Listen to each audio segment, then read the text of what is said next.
bonjour, eh bien nous voilà de retour dans cette première salle dédiée aux primitifs flamands, ce qui est notre point de départ par rapport à l'exploration de finalement qu'est-ce que la peinture belge.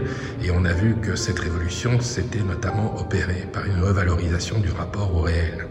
C'est notamment dans ce contexte que dans les années 1420-1450, la pratique du portrait va s'autonomiser et on va voir les peintres flamands opter pour une formule que l'on peut quasiment qualifier de révolutionnaire, tant elle va être novatrice.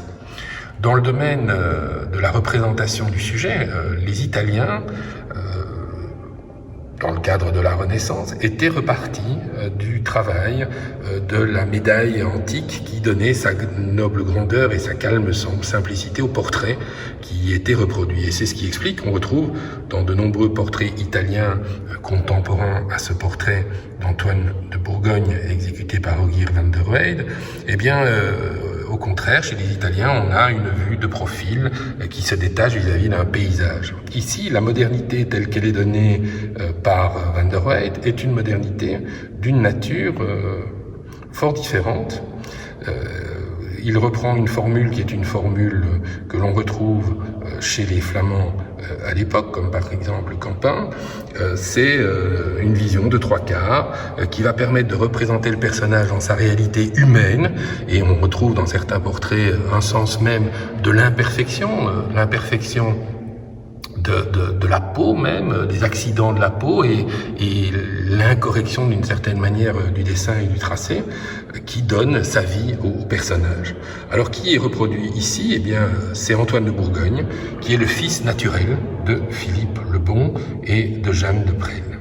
Il a été un conseiller de la cour de Bourgogne, il a rempli des fonctions militaires et en 1456, il est adoubé chevalier de la Toison d'Or et c'est à partir de ce moment qu'il va porter le collier que vous voyez ici à son cou, ou plutôt sur ses épaules. Et c'est donc l'image et l'idéal de la chevalerie qui est représenté, de là aussi la présence de la flèche qui est le reflet de cette fonction qui est aussi l'expression de la puissance des Bourguignons à l'époque. Alors le visage est évidemment, lui, contrairement à ce que je viens de dire, absolument pas le fait d'un travail qui voudrait rendre les imperfections de la peau. On sent la présence palpable de la vie, mais en même temps le portrait est simplifié pour garder cette sorte d'unité de ton et cette sorte d'héroïsation qui est liée à son statut chevaleresque.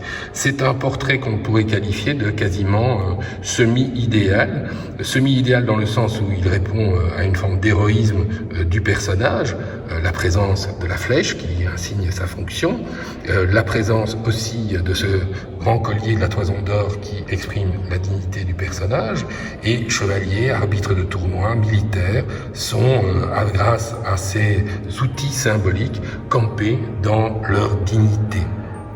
C'est un très beau portrait.